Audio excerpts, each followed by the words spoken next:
How to make WhatsApp channel. Hey everyone, welcome back to the channel. In today's video I'll guide you on how you can make a WhatsApp channel, so make sure to watch the video till the end.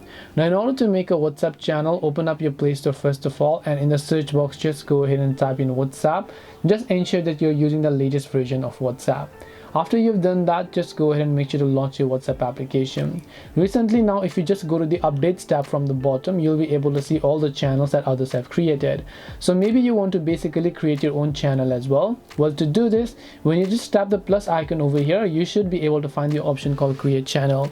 Now if you're like me and then you're not seeing that option, it simply means that this feature is not currently available in our region. Now do not worry, WhatsApp is slowly rolling out this feature. If you're lucky, you'll find the create channel option. When you select that option, you'll be able to create your channel by using a channel name and so on. In that case, this way you'll be able to create WhatsApp channel. Hope this video is very helpful. If you have any questions, feel free to leave them down. Thank you for watching and see you in the next video.